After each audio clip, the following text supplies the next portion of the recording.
Welcome to Oregon Voters Digest, the program that brings forward the social and political issues that are important to people living here in the Pacific Northwest. And now, your host, Bruce Broussard. Welcome again to this segment of the Oregon Voters Digest. I'm Bruce Broussard, your host. Folks, we've got quite a shows coming up. As you know, we just got out of an election, if you will, sort of a mid-plane election, 2 years, if you will, running. And that was the national election. You know, that was the national election aspect of it. And so we're going to be talking about Oregon's election, and rightfully so, because in 2 years from now, we're going to have, if you will, some other issues as it relates to the solution. The first 2 years was about the national election, okay? And now we've got the second 2 years. And we've got elected officials in place, if you will, who are supposed to be responsible enough to take care of some of our major issues that we're faced here in the state of Oregon. And so that's basically what we're going to be doing in the Oregon Voters Digest. And naturally, we're going to be covering the fact of the matter, and these are facts. The fact of the matter is that the majority leadership, if you will, as far as the House is concerned, is Democrats. They've got the House, and they've also got the Senate. And they've also got the governorship. So in all due respect, we're going to be looking towards these individuals as far as solving these problems. In all due respect, it's like saying in so many words, they're going to communicate just what we're going to do and how we're going to resolve these issues. Now, there are some major issues that were run in the last election, the last 2 years, that's going to affect us. And we're going to try to prioritize those issues. And there are three areas. The areas of the whole issue of, we had Sanctuary State that's been here for a number of years. And then there was an effort, if you will, to dismantle that piece, but that didn't happen. So we still have Sanctuary State here. So what does that mean? And what impact will that have on us as a result going into the second year? And that was a major issue in the election that we just had. And so consequently, we're going to be looking for solutions. And so the way we're going to be doing that is that we're going to be talking to these folks on Oregon Voters Digest and keeping you abreast as to where we're going about the solution. So the whole issue of where do we go from here from as far as that point is concerned, homelessness is another area. So it's not about, in all due respect, it's not about the brand that was used in that whole issue of Sanctuary State of, quote, Mexican Americans Mexicans, if you will, from Mexico and elsewhere, Latinos or wherever, was the definition of that particular brand. No, there's homeless there too. And these were majority folks, white folks, in all due respect. They're on the streets here in the city of Portland and elsewhere in the state of Oregon. So homelessness is another issue that's all part in it. What about its impact on the job situation, the economic situation? There's a whole bunch of deals. But the bottom line is that we're looking for solutions, and I'm sure we can do that. And one way we're going to be doing that in regards to that particular issues and other issues, we're going to have several co-hosts. They're going to be basically hosting and sitting in my chair and on an ongoing basis talking, bringing folks to the table to talk about the solution and asking them the questions. And so it's going to be in three different areas. And one's going to be a gentleman by the name of Mark Callahan, who happens to be a Republican who ran this last time around, and he's going to be hosting, i.e., the white side, the white Americans. And on the other hand, the black American is going to be a guy, but you've seen him before, a guy named Bob Williams. And he's going to be on. And he's going to talk about black Americans. But basically, at the end of the day, it's just going to be all Americans. And then naturally talking to Mexican Americans, guess who? I've got her right here sitting in the front of you. You've seen her before, Maria Garcia. I met her on the election trail with the county when we ran for county commissioner for Loretta Smith's seat, and it was kind of an interesting piece. I thought she was great, and she's a business person here in town, very, very active. She just got off of putting on an event at the Oregon Historical Society. She's going to talk to you. Portland Art Museum. Portland Art Museum. I don't know what I did. But guess what? I was just thinking about that. They couldn't house that many people that you had there. You know, some 2,000 people or so. But she was at the Arts Museum. And anyway, she'll tell you a little bit more about that. But anyway, she's going to be hosting a show. Starting in January, we're going to just go on and get that going on an ongoing basis. And I'm going to be basically talking to the whole issue of outreaching to veterans, outreaching to vets. And that's a very, very important piece here in the state of Oregon. So you're going to have it right there. So let's just go on and start right off the bat. Again, we're talking about post-election stuff, and Maria's going to be here, and I'm interviewing her right now, but we're going to be talking about that. And I'm going to give her the opportunity to talk, not me for this point in time. Maria, how you doing? Very good. Buenas tardes. Awesome. Now, right off the bat, I'll just say, how's business? So Business far, is so good? good, busy, yeah, Just always busy, busy. busy, always Yes. busy. Family lady. I mean, right up front, she's good people, respect her. So what do you think? Let's talk about that. Let's get right up into that whole piece of the sanctuary. There was a vote here, right? And let's talk about that. There's a vote here, and I'd like to ask you point blank: did any of the two major party folks who were running, i.e., let's see, at that point in time, Governor Brown, who's incumbent, she was running for governor for this term, and also Bueller, right? He was a Republican person, right? Did any of those individuals? Let's just start off with it. Did they approach you to talk about this whole issue of sanctuary state? Well, I know a few Latino friends or acquaintances met with Governor Brown. Personally, I didn't. I was reached out by a mutual friend that Dr. Bueller and I had in common. And so I met with Dr. Bueller and his wife and his team.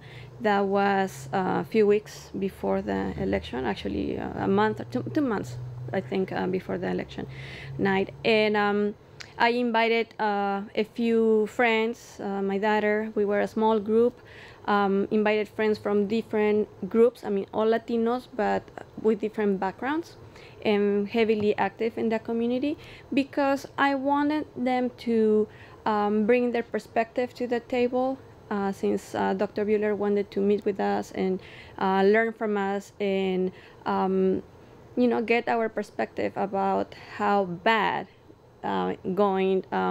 supporting Measure 105 was going to be, right, from his end. So he was very polite, very respectful. His wife also, very charismatic, both of them. I have to, admit that they were very nice people, to start with, and very respectful. So we were talking about our issues, where we work, right? How do we interact with our community, and how negative the impact of repealing the sanctuary state was going to be for our communities. And he said that he wasn't supporting profiling. He was against profiling. He was against directing funds to the sheriff department or the police department, so they do the immigration work, right? So he was fully aware of that. He believed in regulating, immigration laws, which I understand, right? But he agreed that there was a misunderstanding about this law, right, from his end. So we suggested to learn more about our community. We give some ideas, that definitely we believe that will help them to understand the immigrant community better, right? So all I can say is that we had a good conversation. I respect him just as I respect Governor Brown.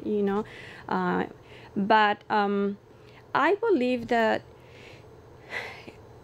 looking at the results of how close the results were, right?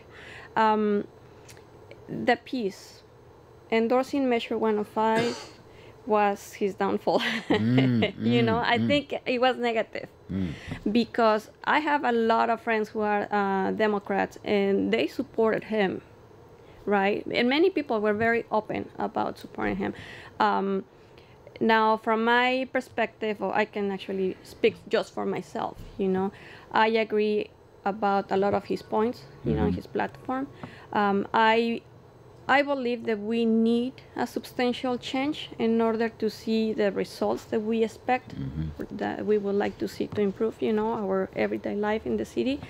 But I was highly criticized because I made a comment on Facebook, because a comment on favor of immigrant communities that Dr. Bueller made in the newspaper, right? So I was highly criticized because people that I know, my friends on Facebook, say that I was endorsing him and I was supporting him, and they wanted to change my mind. And I just made a comment. How did that happen? I just made a comment. What was the comment? I think it was the article at the Oregonian, talking about the caravan that is coming from South America to this country. So he said that this immigrants should be looked at as an asylum seekers, right? Not as a asylum Okay, no seekers, problem. Okay. not as a criminals or you know. Oh, So he said that. He said that, and I agree. Yes, Yeah, okay. you know, he was open, you know, to a reality that is there. You know, people are looking for better ways to survive, right? So my perception was that he was aware of the need, and he just made a comment, a public comment in the newspaper, right? So I said, well, I agree. He's making a good statement. So it means that he's open, you know, to, I don't know, maybe change his mind, Or you know, discussion about the issue. discussions, or Yeah, exactly, yeah, because okay. I believe that the problem is not the one that understands that removing the sanctuary state will affect us. You know, that's not a problem. You know, in this case, Governor Brown, you know, she already knows, she's supporting it. She's aware of that consequences, right? But the problem is the one that doesn't understand the repercussions of, you know, the removal of the sanctuary city. So that's why I thought it was important, you know, to meet with him. And I was clear in my comment on Facebook when I say I met with him, I had a good experience, he seems to be open. So I gave a good word because that was my experience, period, you know. And I was highly criticized because of that. Now, I think we have to be open. If we really want politics, you know, to change, we have to start the change, and we have to be open. I have friends who are Republicans, and it doesn't mean that they're evil. You know, they means that they're not Democrats, period. You know, they have different set of values. But, you know, I know my friends and their fathers and their mothers and, you know, their family people. They just, you know, don't agree with the ideas and the vision of the Democratic Party. Now, unfortunately, due to the current president, you know, of course, the Republican Party is being demonized a lot, you know, more than I guess traditionally has been. But I guess we are judging one person's actions, right, and calling everybody that, you know, belongs to the party as you know, evil as, you know, the president. But Tell me this: do you think that had he shared that discussion that you'd had with him, with your friends, if you will, the way he came across, had he shared that to the public, and that would been the sort of way he stood on it, do you think they would have been received well? I think it will change the perception of a lot of people, because I don't think he was or he is anti-immigrant. He's still a lawmaker, right? So we still need him to understand, you know, what's going on in our communities. And I had the opportunity to have, you know, coffee with him, and I wish I do that with all the lawmakers, right? I wish, you know, they have the courtesy of reaching out to heavily active people in the community, especially immigrant community, because when we were running for office, you know that nobody asked about immigrants, nobody asked about how we are doing, you know, nothing. So that's why I was running, because we are that was, you know, that was your platform, part of my platform. So that was my experience with him. Now I have met Governor Kate Brown a few times. You know, nothing against her. You know, it's a politician, but I like to be able to have an open channel of communication with all the lawmakers. Well, in all due respect, I mean, that's one of the reasons why I'm suggesting that you can sit in here on Oregon Voters Digest and have maybe, if you don't have any problem, having Governor Kate Brown to come to the table and have her express herself. Now that she's the governor, and we still have this issue, because we haven't talked about this other part yet, but it's an issue, and just talk to her and ask her about, okay, fine, how are you reacting to this issue? Are you involved with the issue with what happens with the immigrants coming across the border? Are you involved in it? And if in all due respect, if they do come, and in this situation, are you going to accept them accordingly? And what plans do you have for them? And then naturally, when you start dotting those I's and crossing the T's, have you also thought about, okay, where are we here in our state in regards to economics, the impact of economics, this, that, and the other? And so is this something you feel comfortable with, bringing her on and just chatting with her about it? Let her share. Well, yeah, definitely. You know, we need to stop thinking that our elected officials are, you know, gods and goddesses, you know, they're human beings like us, you know, and when they're campaigning, they that's the narrative that they're selling, right? That they wanna listen to the community, right. but the community is here, you know. Right. So we should do that. Yes, we should invite her and invite everybody to Right, have the right, conversation. right, You know, right, we're talking about equity Yes, and yes, know. yes, So yes. let's put it on the Right. table. Well, you know, Governor, yes. you got the word right here. Maria's going to probably be in January, and hopefully maybe the first show that you do here, you might maybe see if you can invite her to come on and, Yeah, and chat with you definitely, about that yeah. whole peace aspect of it. Why don't we talk to another area? I'd like to get your feelings, because when we had the conversation, you sort of like, you really educated me, you know, from the standpoint of what you felt was happening in Mexico, if you will, folks that you knew, and what kind of activities were going. Because when you look at the national news aspect of it, it looked like it was a whole different side. It was as if it was just Mexico. You got me? It was just Mexico was just basically entertaining everything and causing this problem and all this kind of stuff, and saying, okay, fine, let's do this and do this. I'm just saying that when we chatted, it was good. I mean, you just basically said, this is what's going on now, and this is how Mexico. Some of my Oh, talking about the Yes, caravan. let's talk about the caravan a bit. Sure. Yeah. Well, right now things in Mexico are really, really hot, you know, and especially the north of Mexico, because we have, as I believe you have followed about the caravan, right? right, The immigrant right. caravan that is departed from Honduras and cross Belize and Chiapas, you know, make it all the way to north of Mexico in Tijuana. So they're stuck in Tijuana right now. There are about 3,000 immigrants. Right now, right. And people in Tijuana are very angry. Very angry. So Mexico has been always divided, right? But I think this division now is more obvious because a really big percentage of Mexicans have always supported immigrants.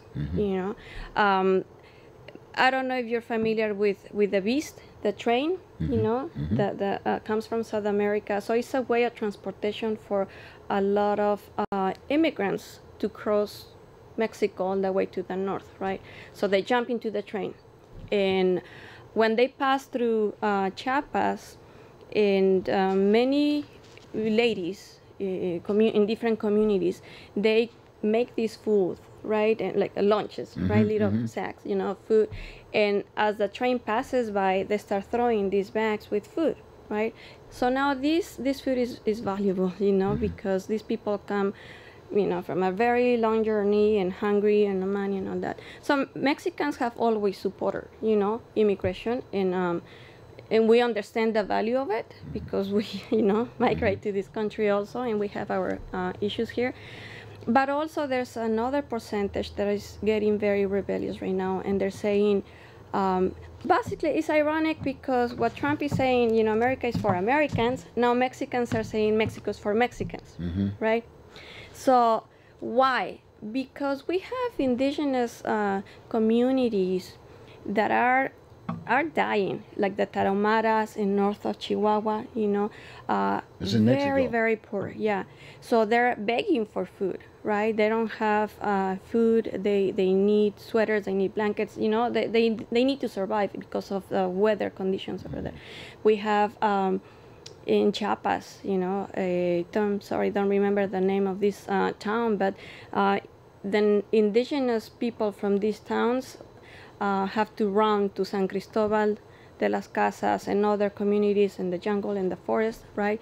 Because they're leaving their homes because of the crime, right?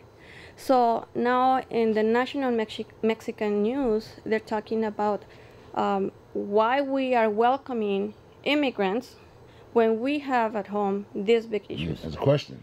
You know, and you know what? That's the same They're concept right, here, you know, yeah. I understand because the Tarahumaras, every year they're asking for food, right? Our indigenous communities, they're always asking for help, you know, and they're very segregated. And Mexico is a racist country. It is, and we know that, right? So what they're saying is why we're welcoming immigrants, and we have many issues at home. So now President Obrador AMLO, is going to take power, is how we call it back home, take power, right? We say that. Okay. Is going to take over on December 1st.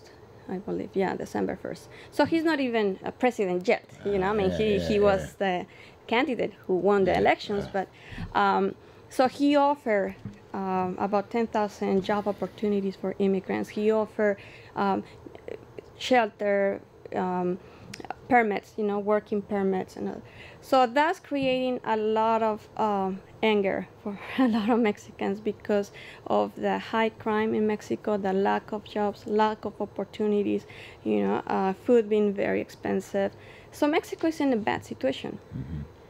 And then all of a sudden you receive this exodus, because that's what it is. It's not just a small caravan. You're talking about more than 3,000 people.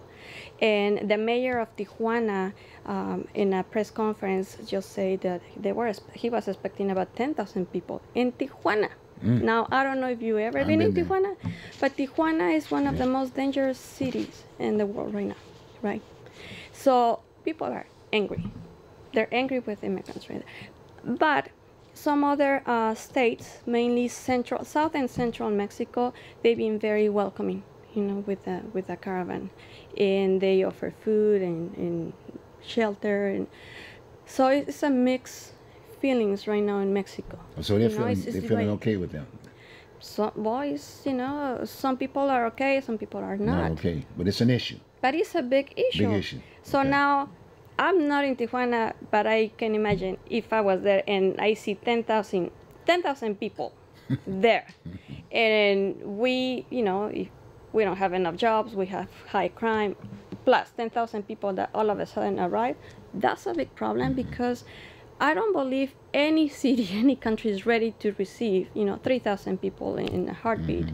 You know, it means a lot of chaos. Every aspect of it, you know, as much as you want to help, that's going to create problems, right? What about the leadership, the new leadership that's getting ready to come on? You hear any word from the standpoint that they're going to react to this issue, that they have a plan to deal with this? Well, yeah, the new president Right. offer, you know, jobs, and there's some programs already in place where they're giving incentives to the immigrants if they work, you know, in certain areas. so- And I believe they're already paying about 2,000 pesos, which might be like $200 and something a month or something like that. I don't know exactly what kind of jobs, right? Yeah. But there are programs already in place, you know. Yeah. So Mexico really want to help, Okay, right? okay. But now, if we analyze the situation and the position of this government from you know, Donald Trump, and he's saying, well, Mexico, you open the doors for them, that's your problem. Well, I understand till a certain point, you know, because you let them pass, right? And what President Trump is doing is protecting his borders. I understand that, you know. So they're talking, I think. They're they're both talking. of them talking. The new incoming. Yes. Okay. Yeah, they're Okay. talking. But, But what I'm saying is that we have to be open, listening to both sides, right? Now, I don't agree with President Trump, you know, but I understand where he comes from, you know. I understand also the Mexican president, you know, who opened the doors to this exodus, you know, to pass through Mexico, because Mexico has always been welcoming for everybody, you know. It has been home of a lot of foreigners, you know. So we don't have such a strict law like we have here in, you know, some places, countries in Europe. But so I understand why they did it, you know, because we understand in Mexico the need and the consequences of migration. okay. Right? Okay. So I believe that here locally we have to start having these conversations, because if it's happening in Mexico, it's gonna happen here one way or another. In Oregon. In Oregon, you know, yeah. we have the constant numbers of migrants coming one way or another. By the way, let me tell you who's making money right now are the coyotes, you know, the smugglers. Yep. You know, I heard, because I used to live in Palm Springs, and it's right by the border, you know, with Calexico, Indio Calexico, and Mexicali. The smugglers right there are charging about $10,000, $14,000, You know, 10 to we 14,000 know, yeah, per exactly. head. To bring people in, yes. You know, I mean, everybody knows these things, you know, and so they are the ones that are making the money. Yes. You know, so it's a problem. Yes. Yes. It is a problem. You know, that's a business. Yes. And that's a business that I don't think is going to stop, even if the wall is being built, because they're going to find a way, one way or another, you know, to continue business, because it's a good, profitable business, you know. So it is a problem. Yes, it is a problem, you know, and, you know, every country has, you know, that type of Well, problems. look, I think we spent quite a bit of time. As you can see, what Maria is going to be talking to you when she comes here in January. Hopefully, we're going to have the governor here. If she's not here, we'll have a portrait there. How's that? That'd be a good one. That'd be a good one. So do join us with Maria. I think she's going to do quite a job. Someone has to take the lead on this piece, and why not someone from that culture? She is an American. She's Mexican American. And so anyway, that's that part. Now we got about 5 minutes left. I want you to kind of share a little bit about yourself a bit. You know, I know you're in business, but you just did this event at the Arts Center aspect of it. Talk a little bit about that and how many people and why that day. What did that mean? What did you do? It was a beautiful event on November 2nd. Here in Portland. Here in Portland, yes, and I was here promoting my event, I remember. Okay. So it was the Day of Dead celebration at the Portland Art Museum. It was beautiful. Before we opened the doors at 4 p.m., we already have about 60 people waiting, you know, outside to enter the art museum. We had local Mexican vendors. We have an exhibition with altars and some Mexican folklore, you know, some ballet, and it was beautiful. We got a beautiful response from Portland. You know, it was about more than 2,500 people. 2,500 people? More than 2,500 people. Wow. Yeah, wow. from 4 to 8:30. By 8:30, it was empty. You know, like that's it. Everything was gone. You know, no problem. No problems. No, but you know, I had a meeting with Portland Art Museum staff the other day. We're gonna do it next year, by the way. Good. But why it's important to have these events, you know? What was the name of the event? Remember you told me about it. Day of Dead. Day of Dead. They do that in Mexico Day of too. Dead. Every Every year. It's a pre-Hispanic tradition. Day of Dead celebration. So now I have other cultural institutions interested in participating, you know, because we're promoting art and culture, right? Which is beautiful. We need that. We need more ethnic cultural events. Okay. Because it's a way to learn from our communities. Okay. We share great gastronomy, music, you know, part of our tradition, and it's good to know each other. We live in the same area. Who put all this together? I did. What? Yeah, I did. As I know, you see, I did. I did. You know, I like it. You Nice, know, nice. so I am working on other projects, but it was a dream that came true. You know, I really wanted to have this celebration at the Portland Art Museum, Awesome. and it was such a success. So next year, expect probably a month of cultural shock, because that's what I'm gonna do. Yes, We're gonna yes. do different That's gonna be a activities. big one. Yeah. Yeah. And I also think about one Catholic. Mostly it's a Catholic kind of a thing. It's not a religious not a religious celebration. deal? No, it's a Okay. pre-Hispanic celebration. Yeah, okay. But there's a fusion of Catholicism, I guess, Yeah, you know, Catholicism, okay. into that, and that's because the Spaniards, you know, they did the fusion Yes. in order to colonize our indigenous communities, Okay, right? okay. So, but it's a fusion. It's a fusion of you know, Europe and pre-Hispanic Mexico together. But it's What do you find important the to time to celebrate. do all this? You run a business. You run a business about 7 days a week or 6 days a week. 6 days a 6 week. days a week. You do that piece. You run for office. You know what I mean? And we ran together, so to speak. I mean, well, several of us did. You know. Yeah. And Sharon, she ran, and I don't know who that other candidate was. We never saw her, right? Yeah, yeah, but We'll talk about that. But I want to. But anyway, as you can see, Maria really has the background, and I really think she's got enough interest for the community, and also she's very familiar with the state, and she knows that American public, if you will, a Mexican American public, and community. And boy, what a jewel! I mean, what a opportunity here for the Oregon Voters Digest to have you here and take us through this era. Okay, so maybe by this next time, if not Maybe it might be a little rush. If all of a sudden something major happens on the border and whatever, then I'll call you back and maybe you can come before the January fine. deal. Is that okay? Yeah, but I'm planning on doing different cultural, Anything coming up soon? programs. Anything coming up soon? No, Okay. that Well, I when you can do, think of. But let me know. But I would like to, what I would like to bring to the table is the audience to get to know more about the Latino community. Yeah, you yeah. know, what's the That's- difference between being Hispanic, Latino, Chicano, right. Pocho. So there are all these terminology, yes, Latinx, that is a yes, new word yes, that yes, they put yes. us in the box. But Yes. it's important to talk Yes. about that. But it's so important, being that we've got neighbors, just 2 hours. Well, that'd be the west. Let me say Mexico. Would that be the south? The what? USA and then and Mexico. Was it south? South. South, right? Yeah. Yeah, south. Okay. Yeah. I mean, you know me. I'm at that point Okay. in my life. Well, anyway, it's going to be a pleasure having Thank you on. you. Okay, buddy. Okay, folks, we're going to go on and take a short break, and we're going to have the other half of our program. Thank you.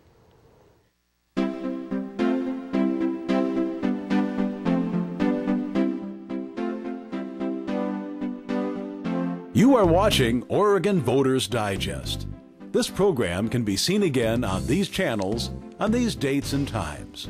Tell a friend.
And boy, I tell you, this has been just great. We're just going to get right in. I've just been told that we were shorting about a minute About or something. 3 minutes. 3 minutes or so, because Bob was having problems. He wasn't here yet. But anyway, I thought I'd blame him for it. I thought I'd give that little side note for it. But anyway, welcome back. And again, now you're going to be meeting these other two individuals who are also going to be hosting, if you will, the show, representing, in all due respect, our Black Americans in the state of Oregon, will be Bob Williams.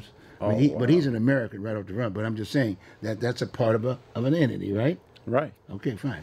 And then representing the majority community, the white community, will be Mark. He just happened to run for Congress. Well, but see, we don't like those kind of terms. We should be called all Americans. But unfortunately, I don't see skin color there, Bruce. hey, look, that's what I'm saying. Yeah. I don't know where Bob's coming from. Well, he's from was it Air Force or something like that? That's right. That's right. But the bottom line is that I'm putting it in that particular perspective because they were able to keep it all. We want to be a progressive kind of a situation. Right. We just got out of an election. There were some divisions in there. There was all kinds of things and whatever. So we want to make sure we represent all of us. And at the end of the day, after these next 2 years, we're going to all just be a good American country, Agreed. if you will. Yeah. And we're going to all be progressive, and we're going to continue to do the things that we're doing in a positive way, besides hanging out with folks, but also still be receptive to of that gentleman, that person. It was a male or female handling that torch right there in New York. Female? It was a female aspect of it, saying, "Hey, welcome to America." Oh, Take Statue care. of Liberty. Yeah. Statue of Liberty. Yeah, Right, yeah.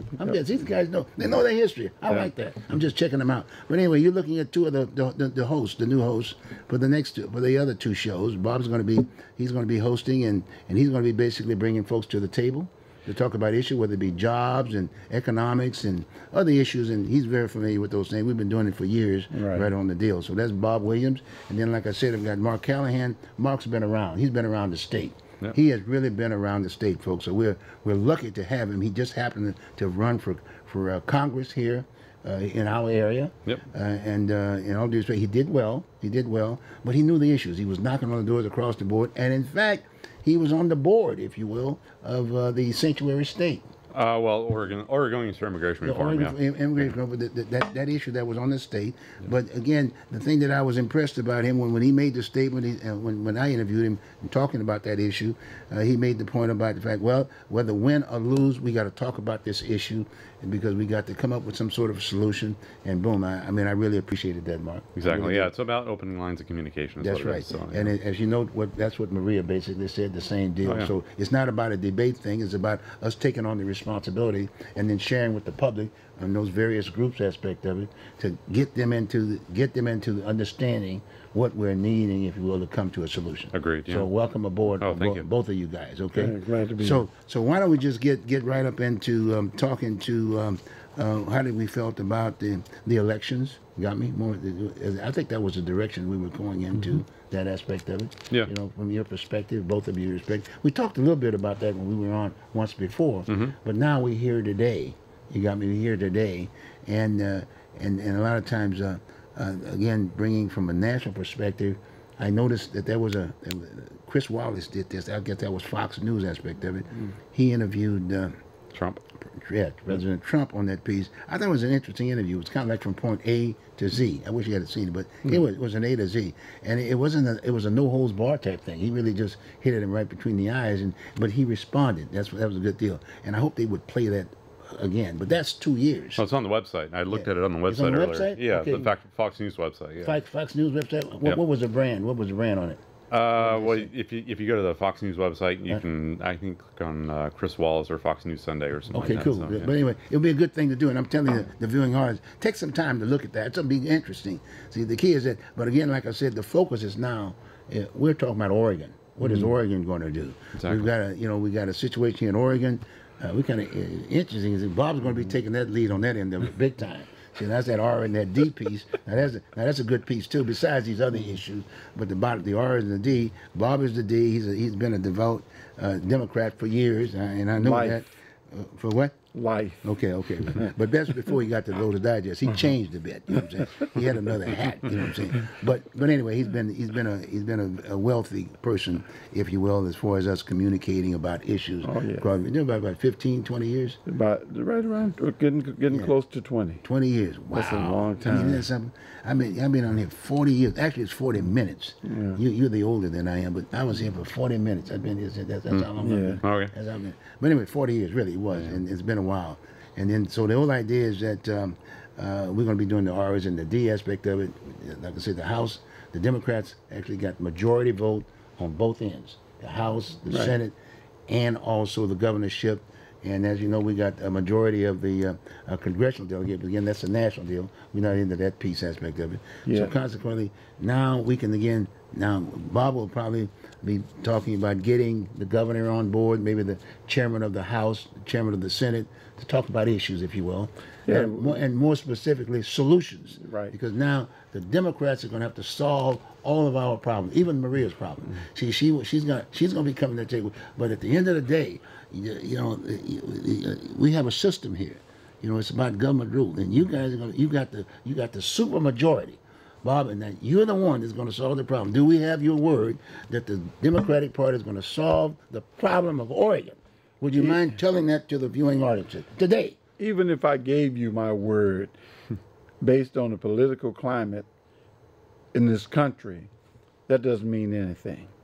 Okay? So the truth of the matter is, Democrats have been trying to solve some of the problems that was going on for years. I mean, even when they were not in control of the houses, they tried to resolve things. See, we have a tendency to ask, what are you doing for me now, versus what have you been trying to do for me up to now? And you see, and what can you move you see what he's been doing over the last 20 years that we've been on the show, see? But today is a whole new day. You guys have total control. No. You don't have total control. We held it. Believe it or not, there's a rule that says if you use it or you lose it. And over 12 of the last 20 years, the Republicans have been in charge, and we have lost a lot of things because we did not use them or they took them away.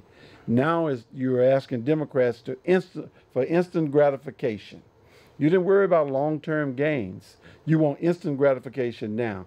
And that's not going to happen in this country or any country. So you might as well get ready to work as a unit to obtain the things that you want. Oh, we're working as a unit now. But now Well, we couldn't work as a unit because the others was in control and they were saying, no, I'm not going to work with that person. That's a good We're point. saying we are. Okay, that's a good point. A good opportunity now to bring Mark to the table because he's going to be representing the Republican Party, and so I'd like for him to introduce himself and kind of give a lay of the land in terms of where the Republicans are. What did you think about this idea that now that they hold the majority, whatever, are we going to be going on? I think there's going to be a lot more eyes on the legislature. Personally, I think that now that the Democrats do have all three branches of government here in Oregon in control, basically. I don't know whether Republicans are going to be looking for property in Idaho or Montana or something like that, or whatever. But I mean, I know I got family here. I'm not moving anytime soon. But the point is, I mean, I think we've come to the point where there's no more excuses because right now the Democrats control the government. They can pass taxes, both the House and the Senate. The governor can sign off on those taxes and increase those taxes at will if they want to. And I think there's going to be a lot more eyes on that because there's going to be a lot higher expectation. Like, how is the governor and how is the legislature going to actually take care of everyone as opposed to just someone with a D behind their name? Okay. And so the point is, I think that the legislature needs to work on representing everyone. And that was one of the main messages of my campaign when I was running. But to represent everyone, not just Democrats, and not just saying, well, you're a Republican, we're not going to represent you, we're going to raise your taxes anyway, you know, so, and we don't really care, you know, or they don't really care because they can do it, and they have the power to do it, and there's no more excuses why they can't do it, and that's what's kind of scary to me. So I'm going to hold the legislature accountable myself in my own way. I know that I keep track on the, I think it's called OLIS or something like that, on the State of Oregon website. You can go in and you can see what committee meetings are meeting at what times on what issues, what bills that are coming through. And I'm going to go up there and I'm going to hold them accountable. And there's going to be no holds barred because, I mean, I am a citizen of this great state of Oregon. And that's my job. That's my responsibility is to hold my legislators and those that represent me accountable. Okay. So now, on that particular note, that's great. That means that the leading force is the Democratic one, and then there's the minority part of it. You know, the minority person, leader of the House, the minority leader of the Senate, and there's no vice president Republican in the governorship, right? No. Okay, so there's only I think one. it's next to treasurer or something. Treasurer, and then that's a Democrat too. Right. Okay, so you guys got total control aspect of it. So you're going to be interviewing the solutions. And then trying to do whatever you can. I'm just like everything else. Yeah. But the whole idea, we're going to be looking at the Democrats basically sign up, because at the end of the day, they sign off on the deal. This is the way it goes. Yeah. And then Mark, on the other hand, is going to be basically hopefully inviting the minority leadership to the table. Hopefully. I mean, I do what I can. Yeah. I mean, you do what you can. Yeah. That's the same thing. Yeah. You do what you can. And then, you know, They run. But the whole idea is to basically hold everything. And like I said, if they're not here, we'll put a poster there of the person who's running the House or running the Senate and or the governor. If they don't come, because I'm a voter too, and the people out there want to know what's going on. They're tired of this business. They made their statement, in fact, 2 years ago about cleaning the swamp. And in all due respect, that's why President Trump Swamp got worse. No. It might have gotten worse, but my point is, now we got 2 more years, and I'm talking about Oregon now. We got 2 more years now. We got 2 more years, and we could maybe set the example if, in fact, the Democrat Party, their whole leadership, can maybe work with the Republican Party and come up with a solution To what? to both the issue with the whole issue with the sanctuary state, the homeless people. Where's sanctuary state? No. What? No. The I'm asking. homeless issue. Okay. And if in fact, Can we talk on the homeless issue just for a second? What are you going to talk about the homeless? No, not yet, because you got to invite folks. You're not the governor, and you're No. not the chairman of the. But we should lay a foundation. A foundation. As far as this homeless issue. You know, this homeless issue is not something that just happened yesterday. This has been going on for the last 6 or 7 years. I'm respecting you. I'm just saying that's the conversation you have to have with the person to come to the table. See, we're looking for someone with a solution. That's why we're What going to I'm saying is, solutions. I agree that we need some solutions, but I don't think we're going to bring somebody to this table that's going to give us a solution, because we have a House and a Senate, and they have to vote, and they have to bring people together from all across this country, but across this state. And in certain parts of the state, there is no homeless problem. In other parts of the state, there's a major homeless problem. You know, and I'm watching this homeless problem that's in Multnomah County move to Clackamas County. You know, and I'm also watching people come from out of state to Multnomah County because Multnomah County tried to do something to take care of this homeless situation that a lot of us haven't taken time to learn about. You know, where they was going to house every homeless family.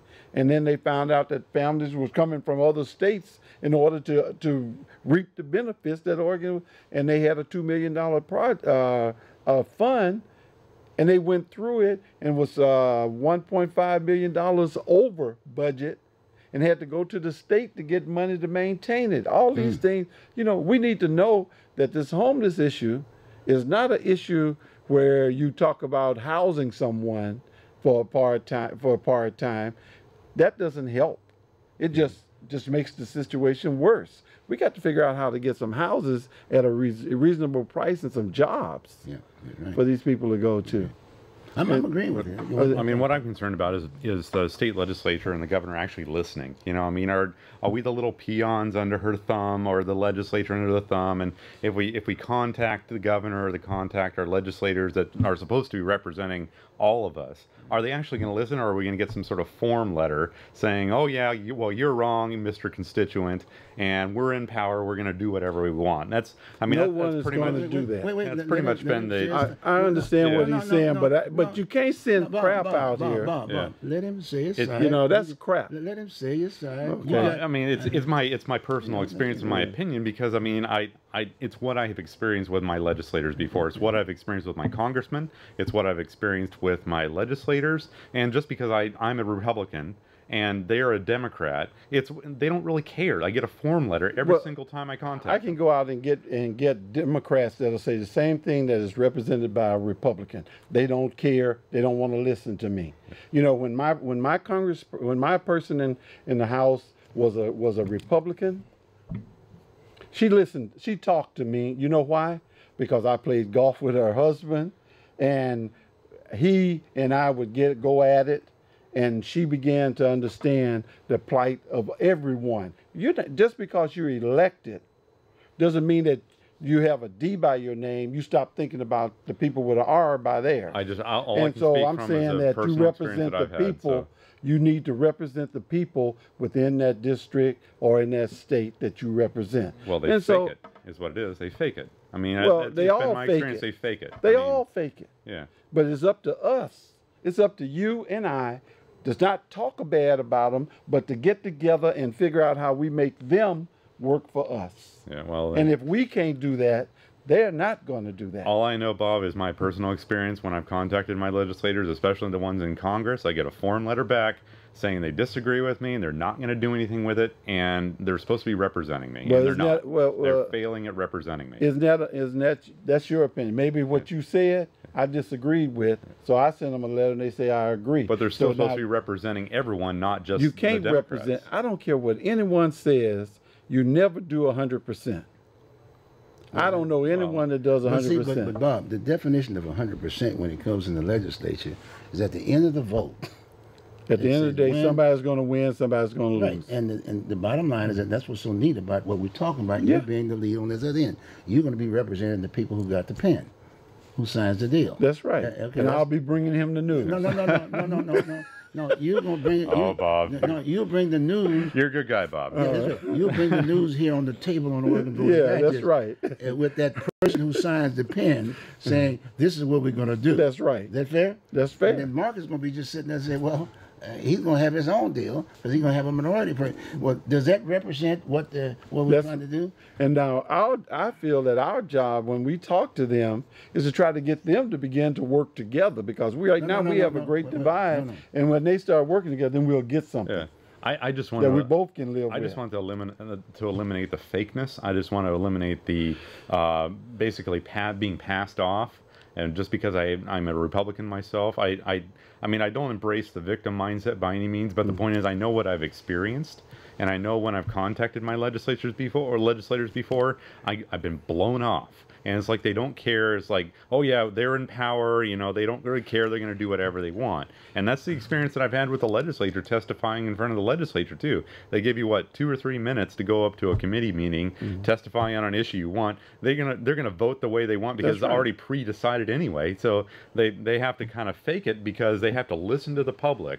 Well, listening to the public, they don't really care what the public says anyway because they've already decided the issue. Yeah. Well, So. I'm gonna give you when I was asked by the governor to sit on the TriMet board. You had to go before the state senate to be confirmed. Yeah. Okay. You know who was in control at that time? Republicans. And you know what they had to do to get me confirmed?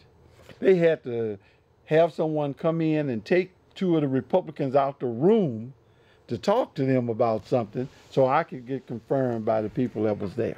That's how bad it was. So I understand what Well, you're it's the same- saying. it's the same thing It's the now. same thing on, Yeah. on both sides. I mean, are 2 So- Democrats so going to be taken out of the room now when Republicans right. want to go up for, say, another position? if the in governor government? Yeah. appoints them, you know, if that's what's necessary, then that's what they do. I highly But doubt Kate Brown is going to appoint a Republican to fill any position at all in state Well, government. I wouldn't say so. that. Oh, because- wait. What was it? Say that one more time. I wouldn't say that. Okay, so Kate, did You you know, get that? So Because I think she will put the best person She will. for the job. Did And you hear that? I just disagree with Did you- that. So, did you yeah. know but that's the whole. will you come back? Will you come and apologize if she does? Yeah, if she comes on the Well, show. I'm asking the question. Don't yes or hold no? your breath, Bob, because I There know you she go. won't. No, I mean, yeah. no, I mean, listen, she's listen, that partisan. guys. She is that partisan of a government. She Now- doesn't represent me at all. Now so. remember now what format we got here. Yes. You got all the marbles. Yeah. Thank you. Finally. Okay, you got you got all the marbles. And all I'm saying, but the people who are out there who the folks represent are looking for solutions. That's right. Yeah. They're trying to figure out how am I going to keep my roof over my head, and you know what I don't what about my jobs and things of that nature. Mexicans and Americans here are being blamed, if you will, for the whole issue of illegals. You know what I mean? Oh, it's a fact. I mean, there's the friends I know of say, Bruce, they blame me. I'm no different at the way I get reacted to in some cases, like I'm some illegal or whatever. I'm profiled and the whole 9 yards. So my point is that that's an issue. So all I'm saying is that we got to get back on course. You got all the marbles, so you can make whatever decision you want. The whole issue with ICE, profiling, because you know profiling started right here in the ICE is a Republican thing. No, but that's where I'm coming from.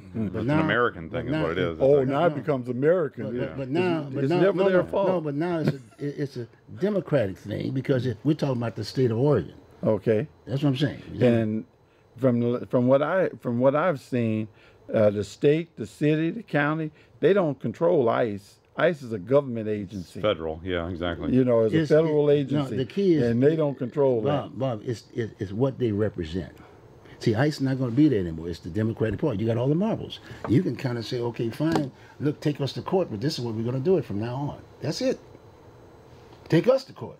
I mean, if I can cut I'm in just here, saying. Bruce, Yeah, I mean, it ain't working. we got to come up with a more comprehensive solution. I mean, as I said, being that the Democrats are in control now of the Good. legislature and the governor's office, I mean, the whole resist Trump crap has Yes. got to stop. I Well, mean, it's not- that's it's not a no, solution to anything. no. We got to actually come up with tangible, real solutions that can actually be implemented. Stop all the pontificating about, oh, resist Trump, resist Trump. No, you don't do Well, that gentlemen- because that's not a solution Well, at all. gentlemen, I want to say this to both of you. I want to say this to both of you.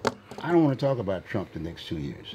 Amen. What I want to talk about is Oregon, okay? That's the bottom line. And the Democratic Party is in charge. So the name of the game is this. Let's talk about our governor. My Let's first talk question. about our chairman. Right. My first question to the Democratic Party will be, what are we going to do to make life better for the citizens of Oregon? Agreed. Yeah, I agree with that. I will agree with that. Yeah. Did you hear that? That came out of Bob. He is the leader. We are agreeing. Democrat, Republican, we He's are a- agreeing on one thing at least. He's I got goose pimples, ladies and gentlemen.